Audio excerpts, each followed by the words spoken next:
Hey, dernière game de cette magnifique soirée. Qui va se faire éjecter? C'est le up and out. Qui va se faire éjecter de la compétition? Qui va devoir faire les qualifs? Est-ce que c'est Clyde ou est-ce que c'est Jack? Est-ce qu'on peut faire un petit appel sur les deux joueurs sur Skype tout de suite? Parce que c'est des joueurs TVT. Je mettrais plus ma bite à couper pour Clyde.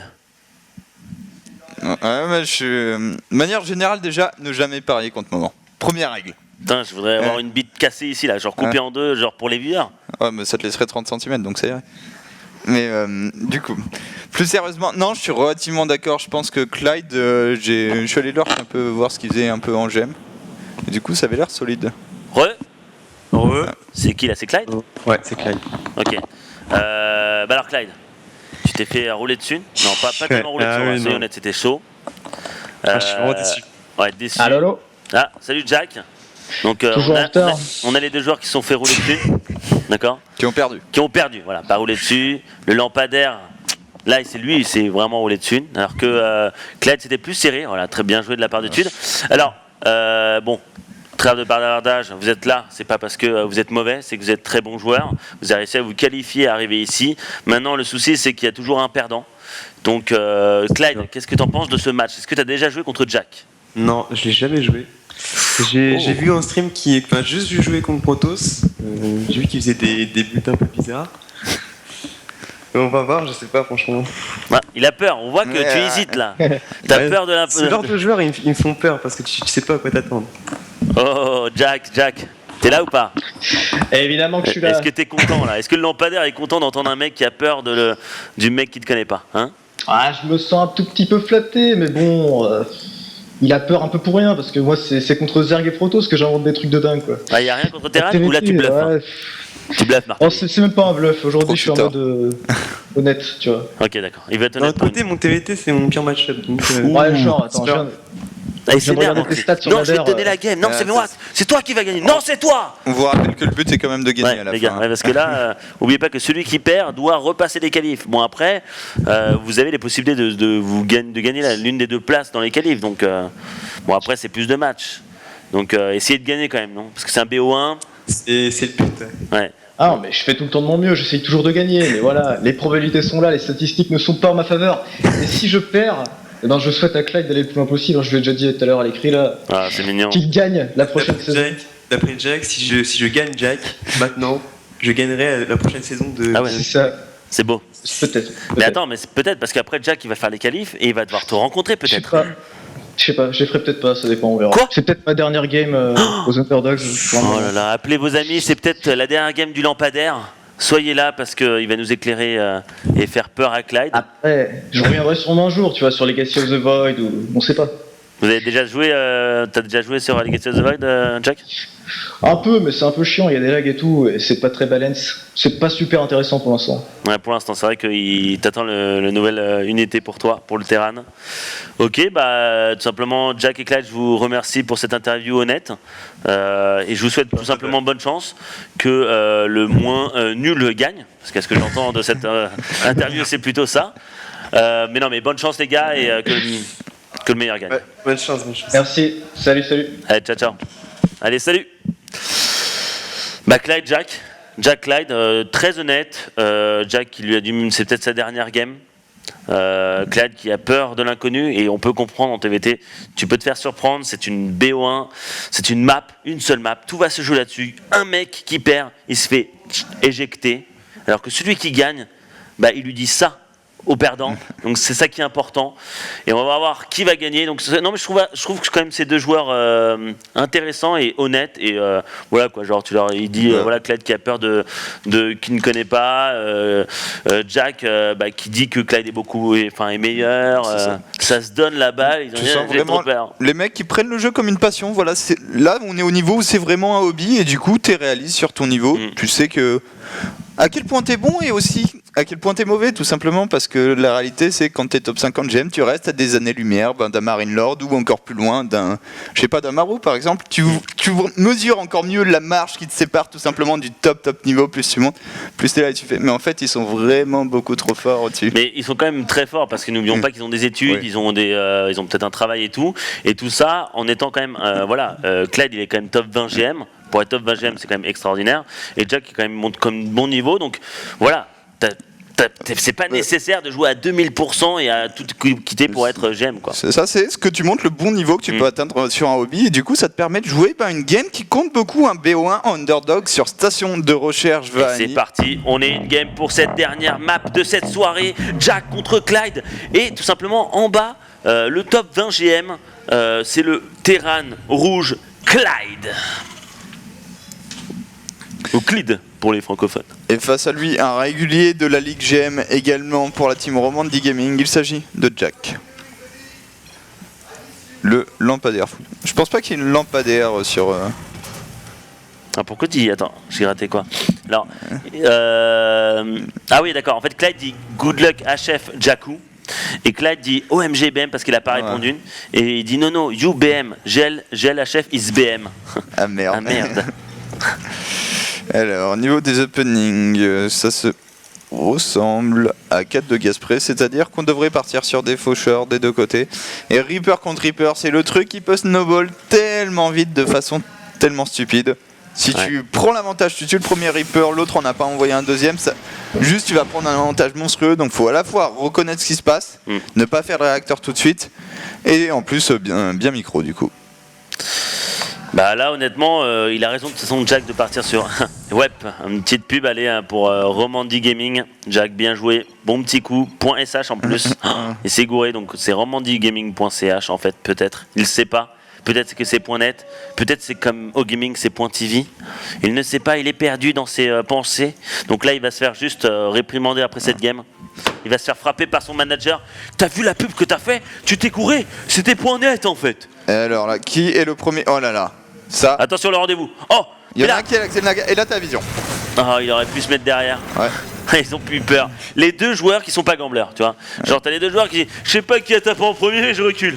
C'est ça. Et là c'est vraiment dommage. Pour Clyde, il y avait une opération monstrueuse comme tu l'as dit. Tu te mets juste derrière les feuilles. L'autre arrive 2 shots gratuits. Tu le poursuis. Si tu le tues, c'est ce qu'on disait. C'est le Reaper contre Reaper qui peut déraper. Là on a plutôt la version.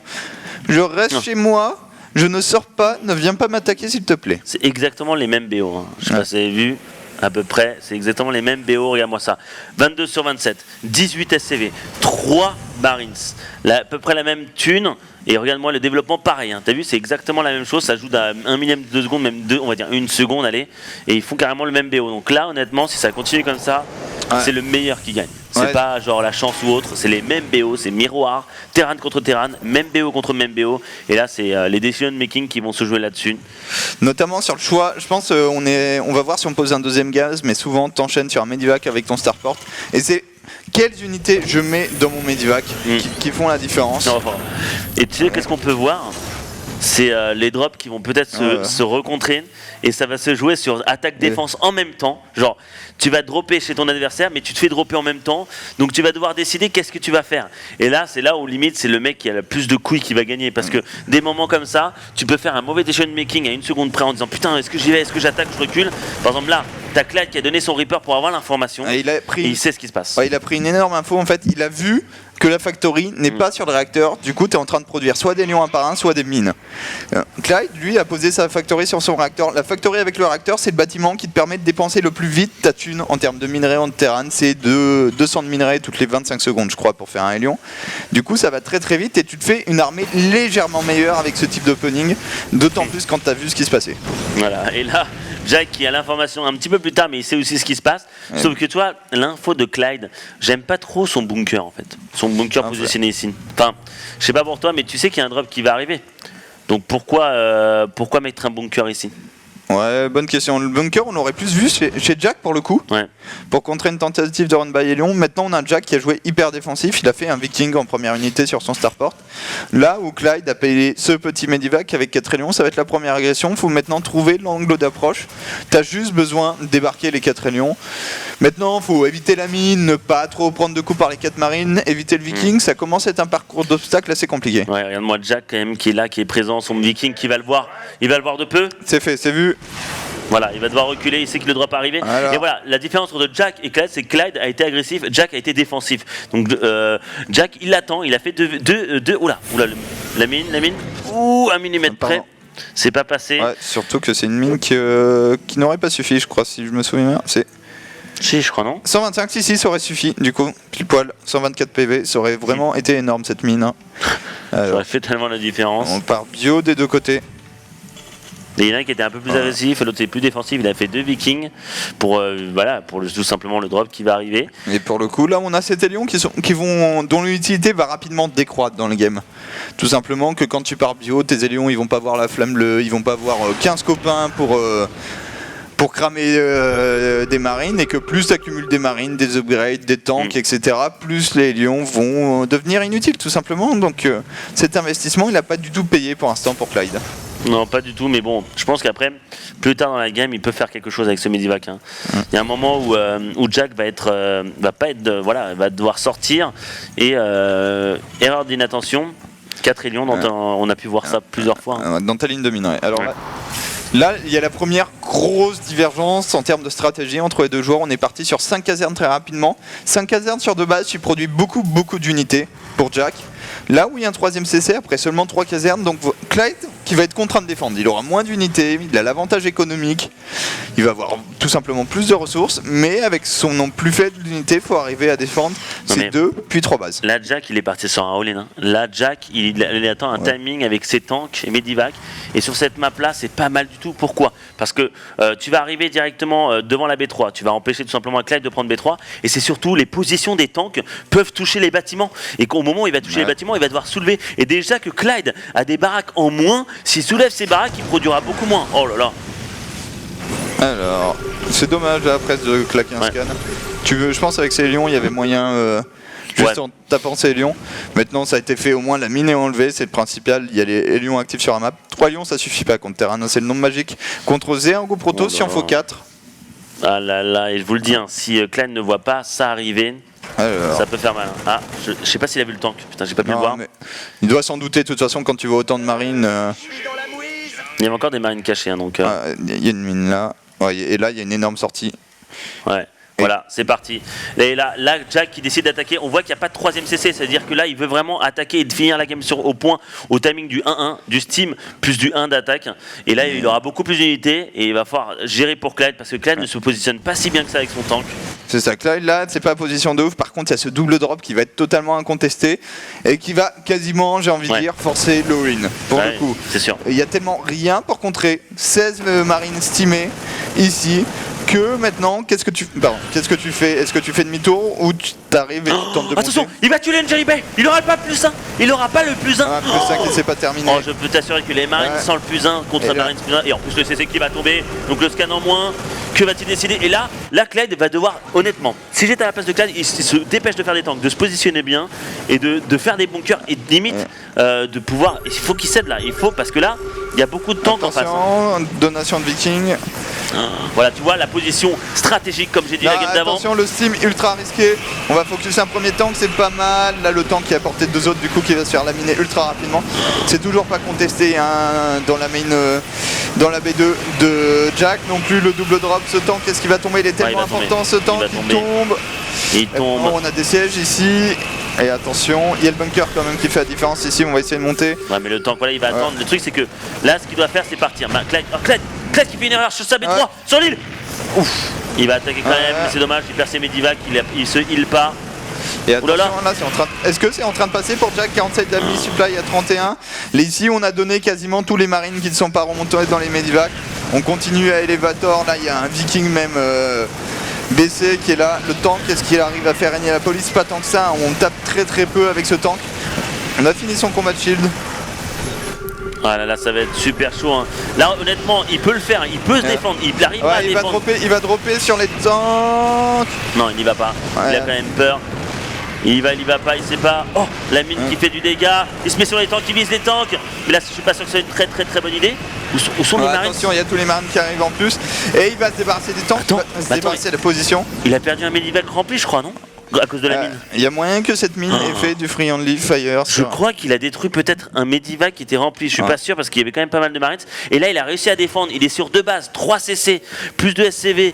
Et là, il a juste besoin de produire et défendre. Et là, Clyde a réussi à défendre le double drop qui a fait la différence, qui a tué le CC, qui a tué pas mal de SCV. Et là, plus le temps passe, plus Clyde va s'éloigner. Tout simplement de la out.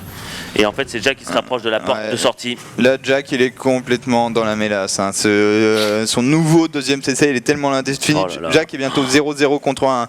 Il y a une tourelle de détection, 2 tourelles. Il vient juste de poser la tour de détection. Au moment où il allait dropper, il a voulu dropper, il a dû reculer. Et là, il est dans la merde. Il sait plus quoi faire. Il sait que les unités sont pas là. Et on y va pour Jack. Et là, faut réagir. Attention quand même, les tourelles qui infligent un bon dégât. Il y a un seul tank ici. Des marines qui ont le combat shield mais qui sont 0-0 quand même. Est-ce qu'on peut se débarrasser de ce CC? Mais ça serait un début pour revenir se débarrasser pour de ce réparer, CC. Non, il va réparer. Voilà le bon répart de la place de Clyde. Et là il y a un seul tank, je pense qu'il peut y aller maintenant Clyde. Et il doit juste tuer le medivac s'il veut. Ouais. Empêcher la sortie. Ouh, la mine qui fait mal. Mine avec un bon shot, mais le tank qui meurt et toutes les dernières unités de Jack vont mourir. Un medivac supplémentaire, heureusement il était vide. La mine qui est là mais qui ne pourra pas faire plus de dommages réellement. Et le deuxième CC qui se finit juste maintenant. 1-1 qui se finit pour Clyde avec maintenant une base de plus, 2 upgrades d'avance. Autant de production de son adversaire, c'est très compliqué. Attention la mine de la B2. Là, tu vois la mine là sur le minerai? Là il va faire mal. Il va tuer un CV pour commencer. Oh là, il a mis raid partout. Et il faudrait presque déplacer celle-là, ça serait parfait. La scanner, il voit les deux. Attention à ne pas aller tuer celle-là avec ses CV dans le rouge. Tentative de drop ici, mon il s'éloigne, il a peur. Normal, parce que là, un coup de shot, il peut tuer 10 SCV. Non, ça. Alors, là, il essaie de se positionner. On s'est complètement croisé là et c'est pas mal pour Jack. Ça pourrait faire mal éventuellement. S'il arrive à dropper ces 2 medivacs entiers quelque part. On a une mine qui va retuer. Retaper un marine. On a bien n'empêche gêner la récolte ici. Ouais, et en plus, regarde-moi ça. Le drop encore directement sur la Jack. Jack qui drop sur la B2, qui doit pousser sur la B3 en même temps. Il y a un tank qui peut bien se positionner, le tank peut faire la différence alors qu'il y avait quand même pas mal de marines medivac qui va devoir reculer. Et là on va doom drop également. Hein. De toute façon sur Vanny c'est un peu la norme. Quelques marines ici, on est revenu avec 3 marines et une mine. Faut gérer un Clyde qui est supply block pour un bon moment là, vu qu'il a dû perdre quelques dépôts. Ici on s'est reposé, maintenant il y a le tank et les marines qui sont là pour faire la police. On va directement manque de respect sur les marines. Je pense qu'il va se positionner. Attention, il est pas en train de décharger ses unités, du coup il va donner ses 2 tanks. Mais tous les marines sont enfin sortis. Là on a le 1 qui fait tellement la différence dans ce genre de fight. Ça, il va tuer tous les SCV qui tombent. Certes, il va perdre cette fight, mais là il a tué tous les SCV. On est à 18 SCV pour Jack contre 55. Et voilà, là c'est la game qui va s'avancer de plus en plus. Et là, Clyde, il est sur 3 bases. Il a tellement plus de SCV, donc il aura plus d'économie. Il va pouvoir produire beaucoup plus sur beaucoup plus de bâtiments.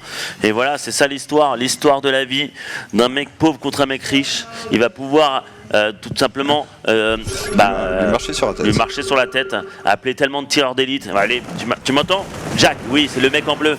Allez, on l'attrape. Je vais en payer 25 tireurs d'élite, mon gars. Là, il y a juste ces 2. Je mets Jack sur sa tête.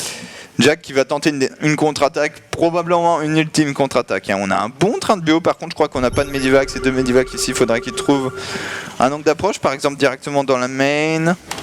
Et là on a un Clyde qui est en train de se positionner, qui voit qu'il a plus... Je pense qu'il peut prendre la fight même avec une bonne concave. Mais en même temps il drop sur la B.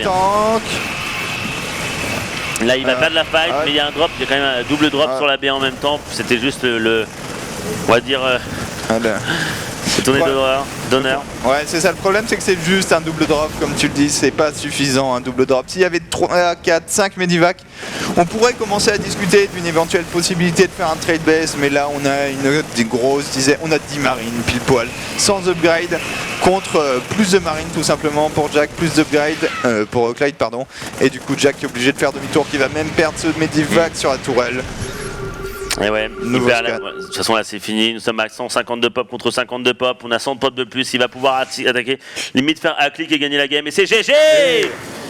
Jack qui tout simplement tire sa révérence, part sur la sortie, la porte de sortie, donc très bien joué à lui, très fair play ces deux joueurs, et Clad qui sera là pour la saison 18. Jack, on ne sait pas s'il essaiera de faire sa qualif, mais GG à lui, honnêtement. Donc on peut voir le bracket tout de suite pour tout simplement la semaine prochaine. La semaine prochaine, les phases finales, demi-finales, les deux demi-finales en BO3 et la BO5 en la grande finale. Ça sera la semaine prochaine, donc c'est Minimat contre Petit Drogo. Et tout simplement, on peut voir voilà, Jayzen contre Lilbo. Donc 3 Protoss, 1 Zerg. Est-ce que Minimat va pouvoir faire la différence contre Petit Drogo? Ça va être très très chaud. Dans les deux cas, 2 favoris. Hein. Les 2 favoris du tournoi qui vont être à nouveau favoris en demi-finale. À voir, mais... Maintenant, si Jayzen et Minimat arrivent à créer l'exploit, mais c'est aussi ça, un underdog, c'est l'histoire justement des underdogs, des mecs qu'on voit pas forcément gagner et qui parviennent à s'imposer en montrant au passage soit des choses très innovantes, soit du gros niveau de jeu. Et là, vous pouvez voir le planning SC2. Oula, on va remettre le planning SC2 de lundi à dimanche. Il y a, de toute façon, vous le savez, sur SCDO Gaming, il y a plein de matchs, de gros matchs, donc on peut voir tout de suite. Voilà, on a beaucoup de leaders Petit Drogo. Donc toujours mardi, mercredi à partir de 17h. Donc on a demain la Pro League Round 3 Week 2. Après mercredi à 17h, on a le leader de Petit Drogo jusqu'à 19h. Après on aura la GSL Codeas. GSL Codeas. MMA, ça se crie Curious SOS pour ce groupe-là. Jeudi 18h, Petit Drogo jusqu'à 20h. Donc n'hésitez pas, hein, vous voyez, hein, c'est tous les jours le leader de Petit Drogo. Très top 3, top 4 français qui bat aussi du top 1, top 2. Soyez là, il est très intelligent et il commande bien ses games. Franchement, ça fait plaisir. Et après, nous aurons à 20h, donc jeudi, la Star League 2015 Round of 8 avec Hero contre Maru et Dream contre Life. La revanche, du coup, un Dream contre Life, c'était l'affiche de la deuxième demi-finale de la Star League. Dream qui s'était imposé 4-3 au terme d'un BO7 complètement épique. Et on va voir là, si Life lui remet la cloquette. Une fois en Star League, ça va. Est-ce que tu vas m'en mettre 2 ? Je pense pas que Life soit d'accord. Et ouais, vendredi encore le leader de 18h à 20h de Petit Drogo et après la soirée replay Legacy, donc des tournois Legacy of Ultra, un tournoi où il y a pas mal de bons niveaux et voilà, on pourra voir ceux qui ne connaissent pas trop Legacy, il y a un tournoi qui est dédié sur Legacy of the Void et on a des bons replays et Olimo League. Samedi, nous avons toujours un samedi dimanche, je vais vous dire tout de suite, de 18h à 20h, encore le leader de Petit Drogo, ça fait zizir. Et derrière, les WCS North America. Et surtout, samedi, c'est le groupe de Marine Lord. C'est vraiment la chance de Marine Lord là, de valider son billet pour Toronto, tout simplement. Il sera avec Mystery, le Taïwanais, Red, le Néerlandais, et Violet, le Coréen. Moi, il y a un truc qui me chagrine, je pense qu'il y a une erreur, parce qu'ils disent North Américain. Donc, Mais il est en Californie, là. Il va être en Californie pour jouer ses matchs. Ouais, il est en Californie. Ouais. Ok, mais normalement c'est WCS World, ouais, c'est ça. sans la Corée. On dit nord-américain parce qu'ils sont à Toronto, ils sont en Amérique. Burbank, du coup. Voilà, Burbank. Donc il y aura Mystery contre Red et Violette contre Marine Lord. Et dimanche, nous aurons tout simplement Yasunu et Arstem et Xeno contre NXZ, pardon. NXZ, ouais, qui je crois est néo-zélandais ou un truc comme ça, qui vient de la scène océanienne si je me trompe pas. Donc oui. c'est sympa aussi, pas mal de petits nouveaux en WCS, voir s'il y a un nouveau petit génie tout simplement dans la scène. Et, c'est à ça que ça sert. Ouais, et n'hésitez pas aussi à aller sur tout simplement sur la nouvelle chaîne qu'on a créée, donc la chaîne au gaming CSGO. Donc n'hésitez pas à y aller aussi, il y a des plannings et tout. Donc pour varier un peu les plaisirs, parce que une nouvelle chaîne qui explose, avec le nouveau jeu qui explose. Vous continuez les plaisirs puisque vous pourrez retrouver Moment tout simplement je serai aussi là-bas. sur CS. Voilà, Moment expert S vidéo game et qui du coup est forcément bon à la fois à StarCraft 2 et CS. Merci. Et donc on se retrouve tout simplement les réduits juste après. Et à demain et aux autres jours les gars. Allez, ciao, bisous.